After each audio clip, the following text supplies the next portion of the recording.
launching a tasty pastry. It's a low-carb Pop-Tart. It's got 3 to 4 grams of net carbs, and we love this show. This is our best place to be in LA.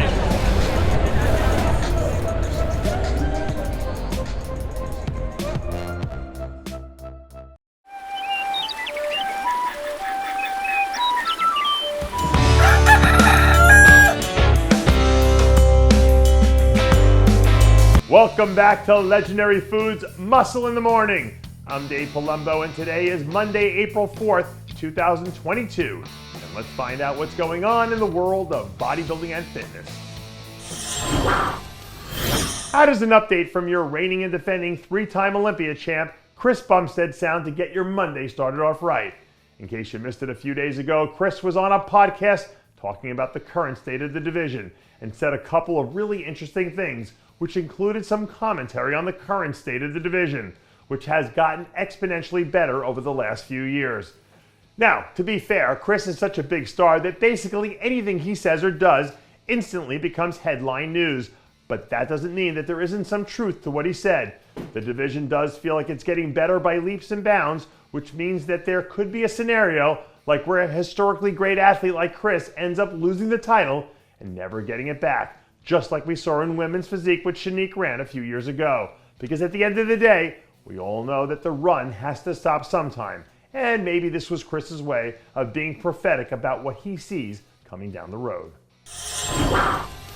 Chris was talking about the current state of the division and how much better it is compared to where it was a few years ago.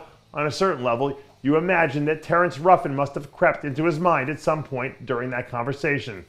According to reports, Terrence is up close to 20 pounds since the Arnold, and the sense you get from people close to him is that the post-show rebound has been a much smoother process this time around. At this point, it's obvious that he's the number one challenger in this division, and he has been for the last 2 or 3 years, which means that if he keeps doing what he does and improving around the margins, it feels like it's only a matter of time before the gap between him and Chris starts to evaporate. Right now, the general consensus is that the Arnold South America is Rafa Brandeo's show to lose, which might or might not be true. But I'll tell you what, Rafa might have another thing coming if he overlooks the impact of a guy like William Martins. Pound for pound, William might end up being the biggest athlete on stage, and the conditioning we're seeing from him right now is even better than what we saw during last year's rookie campaign, when he was pretty damn good in the handful of times we saw him up there. And here's the thing. Athletes his size don't usually have shape and symmetry like he does either. So if he shows up completely dialed in, it's not hard to imagine a scenario where it comes down to him and Rafa trading shots to compete for the win. Check out this new update from Keon Pearson and tell me what the first word that comes to mind is, because when we saw it, yikes was the first word we landed on. As in yikes, Keon is huge. And yikes, he's going to be a problem for everyone in the classic physique division if he gets his conditioning together. And yikes, if he gets his conditioning together, he could be a legitimate title contender this year. And even though those last two are big ifs, and they're both things that people have said before, but that doesn't make them any less true. Because if he checks those 2 boxes, his potential is right up there with anyone's, which makes him a threat to win every single time he steps on stage.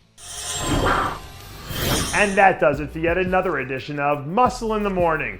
I'm Dave Palumbo, reminding you to always be true to your passions, and make sure to follow us on Facebook, Twitter, and Instagram.